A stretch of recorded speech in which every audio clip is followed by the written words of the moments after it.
고양신문 주간 뉴스체크 유경종 기자, 이성호 기자입니다. 네, 지난주에는 봄 기운이 완연했는데요. 예. 지난 주말 그리고 오늘도 아침 저녁을 또 다시 쌀쌀해졌어요. 네, 지금 가을에서 겨울이 되는 게 아닌가라는 착각이 들 정도로 네네. 예, 지금 계절이 어떤 계절인지 잘 모르겠습니다. 네, 우리 조상님들은 이런 날씨를 갖다 꽃샘 추위라고 이야기했죠. 예. 꽃을 시샘하는 추위. 같은 그런 어떤 추위도 상당히 낭만적이고 예쁜 표현으로 했다 이런 생각이 들고요. 저희들도 고양시 소식 어떤 소식이든지 여러분에게 좀 더 멋진 표현으로 이렇게 전달해 드리도록 하겠습니다. 자, 금주 저희가 5가지 소식을 준비했는데요. 가장 먼저 창릉 신도시에 대체기가 무려 10개가 난립하고 있답니다. 요구도 제각각입니다. 두 번째 소식은 고양시가 30년간 택지 개발했는데 과연 정보가 지켜졌을까? 다음 소식은 보내길의 주차 전쟁을 해결하기 위해서 어린이 공원을 주차장으로 만드는 문제 지금 논란의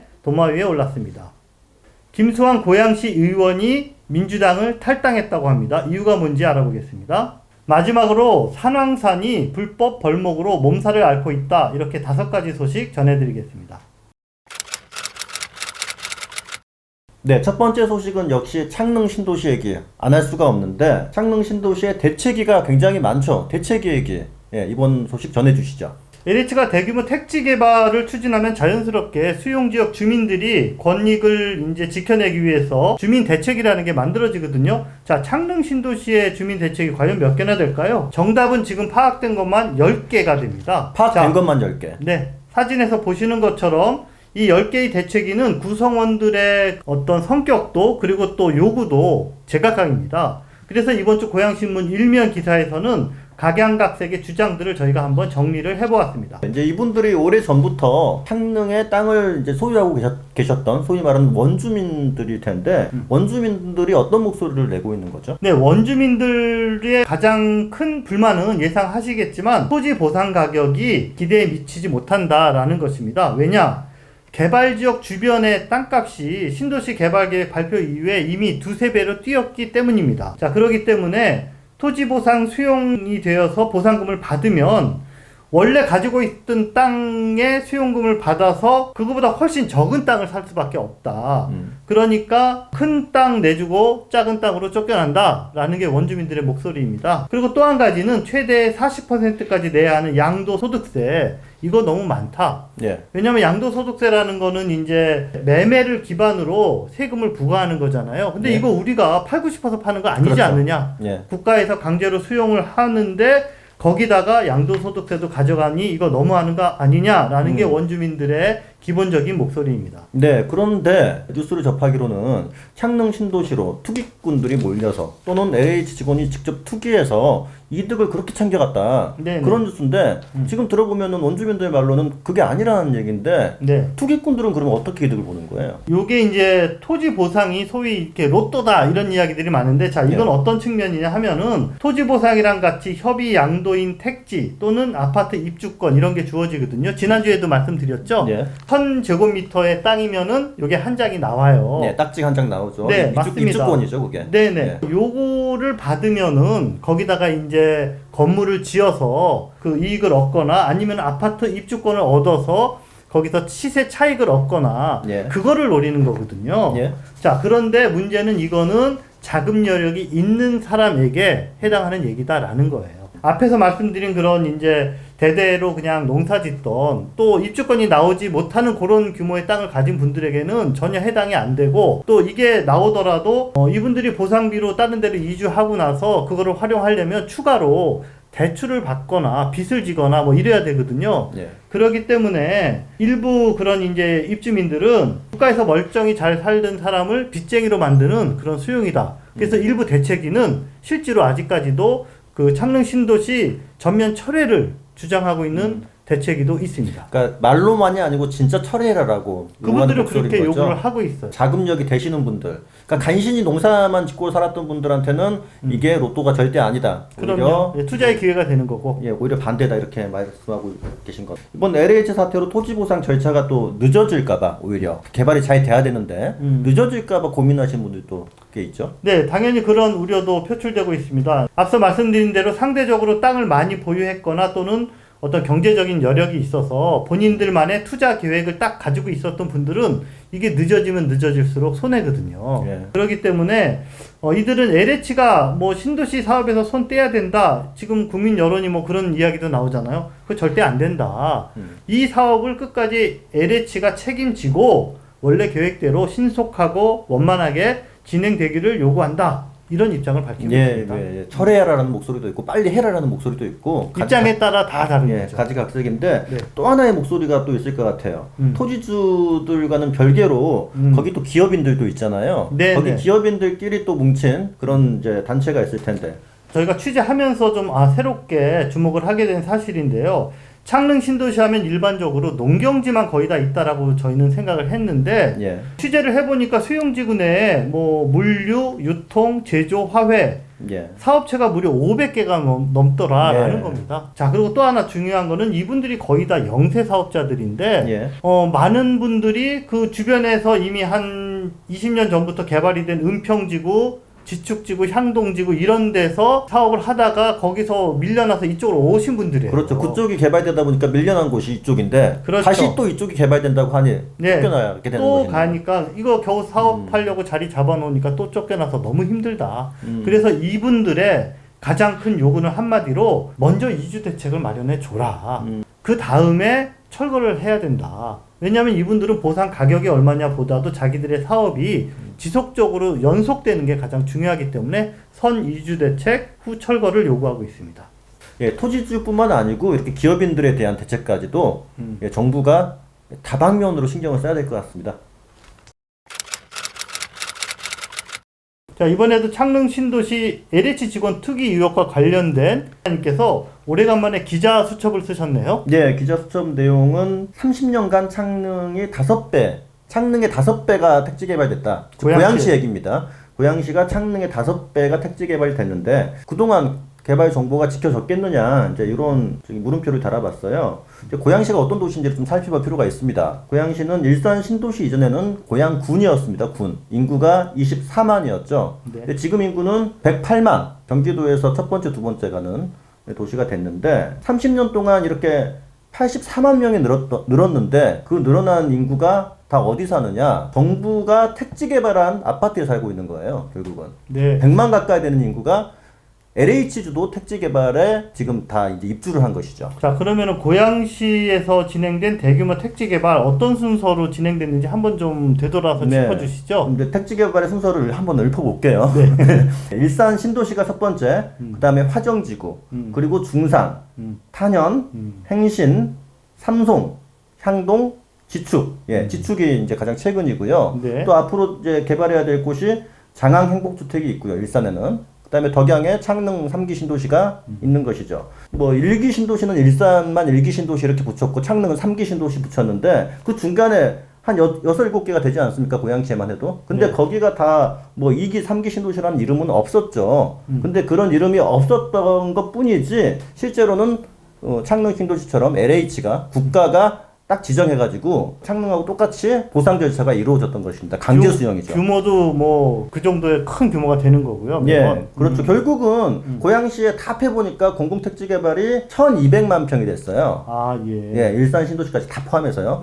그런데 지금 창릉이 한 240만 평이니까 그러니까 규모로만 따져보면은 이제 숫자로만 보면은 창릉의 5배가 이미 고양시에 개발이 끝났다. 자, 예. 그러면은 이제 여기서 이번 기자 수첩의 핵심은 과연 그 많은 개발이 이루어지는 동안 개발 정보가 지켜졌을까? 이제 그걸 이야기하고 싶으신 거잖아요. 그렇죠. 결국 이제 그 얘기를 하고 싶었던 건데 네. 이제 취재를 좀 이제 하다 보니 그 최근 얘기도 좀 듣고 싶었거든요. 지역 토박이 분한테 어떤 의혹이 좀 있지 않느냐 아는 것 좀 얘기 좀 해달라 그랬더니 좀 옛날 얘기를 하시더라고요. 20년 네. 전 얘기인데 20년 전에 이제 일산의 어떤 한 택지 예정 지구에 본인이 아는 투기꾼이 땅을 갑자기 샀습니다. 개발 발표 직전에요. 그 땅을 보상받으면은 너무 싱겁잖아요. 투기꾼 입장에서. 네. 그래서 그 땅에다가 건축행위를 합니다. 가치를 올려야죠. 네, 건축행위를 하게 되면은 이 답이 대주로 바뀌면서 보상가가 한 3배로 뛰거든요. 네, 네. 예, 건축행위를 하고 싶은데 지금 급해요. 이게 발표가 날 것 같아. 날짜를 알고 있는 거죠, 투기꾼은. 네. 그래서 그 시공무원한테 지금 빨리 건축행위를 할 수 있도록 도와달라.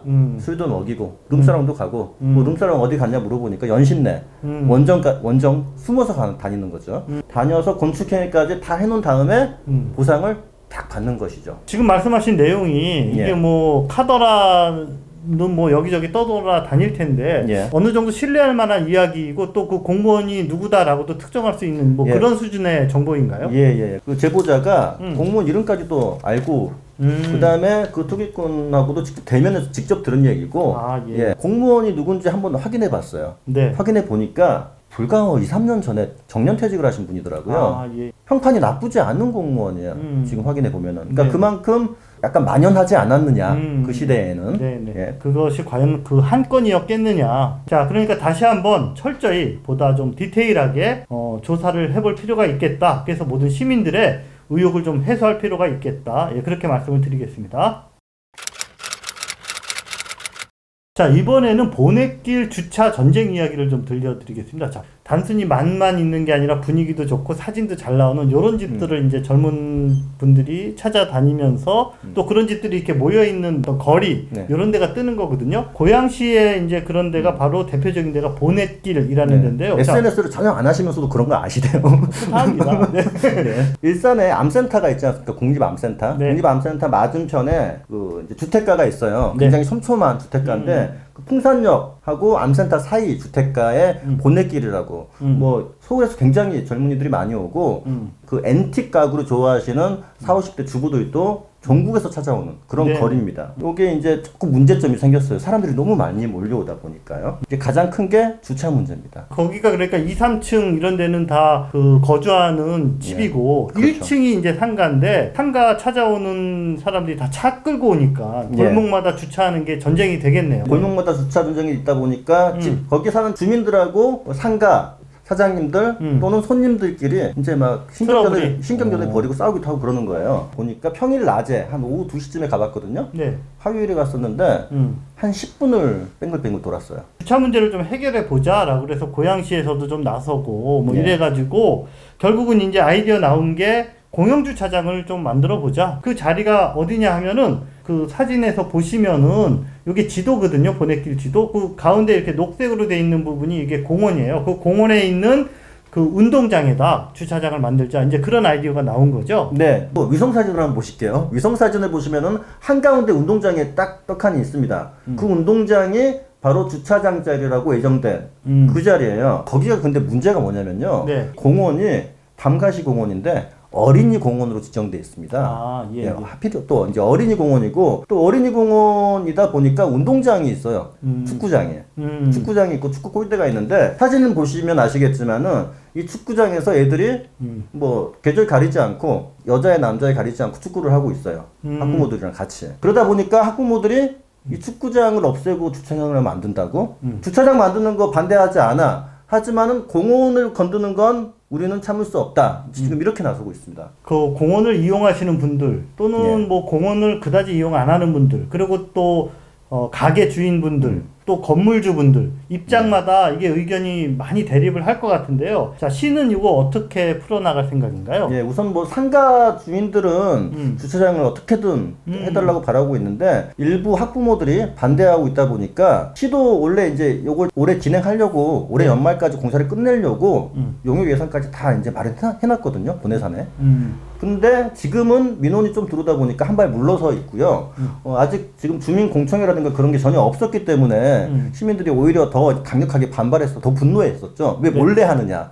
예, 그렇기 때문에 이제 진행하기 전에 당연히 주민 간담회를 할 것이고 의견을 수렴한 다음에 공사를 하든지 말든지 하겠다. 이렇게 지금 시에서는 밝히고 있습니다. 서로 많은 소통과 대화를 통해서 좀 지혜로운 그런 해법을 찾았으면 하는 바람입니다. 네, 최근에 고양시 더불어민주당 시의원인 김수환 시의원이 정당을 탈당을 했어요. 민주당 탈당했는데 그분 지역구는 능곡, 행신, 이동, 행주동 이런 이제 지역구를 두고 있습니다. 정치인이 탈당을 했을 때 이유는 크게 두 가지죠.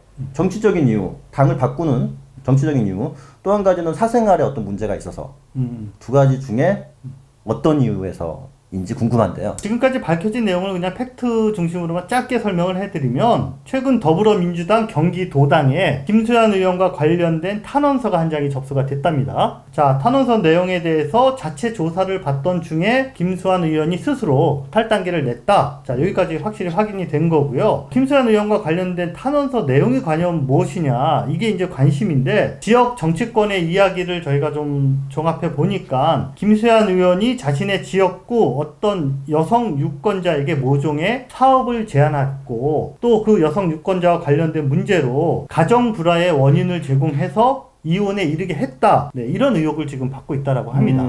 결국은 이제 사생활에 좀 문제가 있다 이렇게 볼 수 있겠는데, 네네. 이혼에 이르게 했으니까. 네네. 그러니까 그 여성 유권자의 남편이 네. 탄원서를 네. 도당에 제출을 한 거죠. 네, 맞습니다.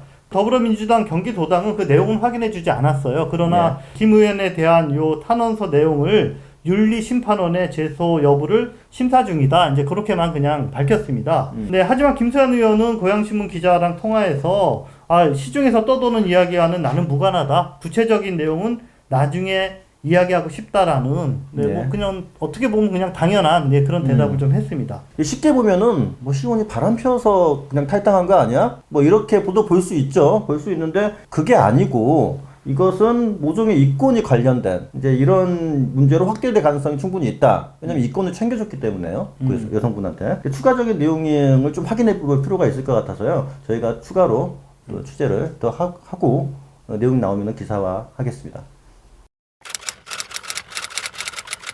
자, 저희가 몇 주 전에 그 서산릉에 60년대 미루나무들이 불법으로 벌목됐다라는 소식 전해드린 적 있잖아요. 예. 그런데 나무 160그루가 또 불법으로 벌목되는 사건이 고양시에서 또 일어났습니다. 훨씬 많은 나무들이 네. 잘려나간 것인데, 이번엔 어디냐면 일산 동구 산왕산, 여기 고양시청에서도 가까운 데인데요. 이 산왕산은 원당 구도심이랑 일산 신도시 사이에 그 도시 허파 역할을 하는 그런 소중한 생태적 자산입니다. 그리고 또 수년째 고양 환경운동연합에서 그 골프장 증설을 막아내는 시민운동을 펼치는 그런 곳이기도 하고요. 자, 우선 사진 한번 보시겠습니다. 예. 사진을 보시면은 여기가 산이냐, 네. 과연 산이었냐라고 네. 할 정도로 네. 지금 나무들이 거의 다 잘려나갔는데, 이번엔 대체 누가 그런 겁니까?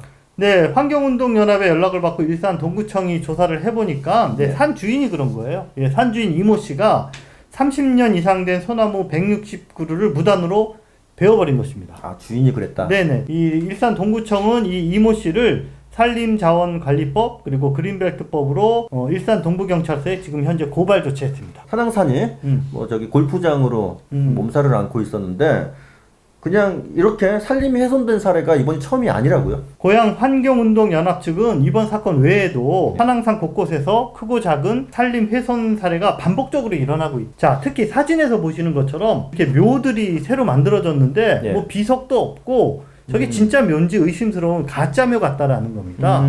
묘를 하나 만들면 주변에 그 반경 10m의 그 나무들을 이미 벌목이 가능하도록 지금 법이 그렇게 돼 있거든요. 네. 그러다 보니까는 뭐 마땅히 제재할 방법도 없이 이런 감효에 의한 산림 훼손도 자꾸 늘어나고 있다. 나무를 자르는 이제 방법을 이제 알려주실 건데, 산소 주변은 나무를 벨 수 있군요. 근데 이렇게 산림 훼손이 산왕산에서 계속 반복적으로 어떤 이유에서든 이렇게 나오고 있는데, 그 특별한 이유가 있을까요? 계속 말씀드린 것처럼 산왕산은 개발이냐 보존이냐가 팽팽하게 이렇게 대립을 하고 있는 곳이거든요. 그러다 보니까 이 산왕산의 생태적 가치를 어떻게 해서든 조금씩 떨어뜨리면 장기적으로 이게 네. 뭐 골프장이 됐든 도로가 됐든 산왕산 일대가 개발되기를 바라는 사람들이 이렇게 산림 훼손을 지속적으로 하는 거 아니겠냐라는 게 이제 환경운동연합 측의 생각입니다. 산림 훼손을 막아낼 수 있는 행정적 의지가 고양시에 과연 있느냐, 이 부분인데 고양시는 재작년에 나무 권리 선언이라는 것을 했습니다. 예. 거기 내용에 보면 수령 20년이 넘은 나무는 이유를 막론하고 함부로 한 그루도 베지 못하게 하겠다, 뭐 이런 내용이 들어있어요. 땅 주인이라도 함부로 못 뺀다. 그러니까 이제 법에 맞게 그걸 예. 베어야 된다, 이제 이런 취지겠죠. 예. 시정의 철학을 담는 그런 선언을 했으면 그에 따르는 실질적인 어떤 행정 시스템도 따라야 되는 게 아닌가라는 생각을 해봅니다.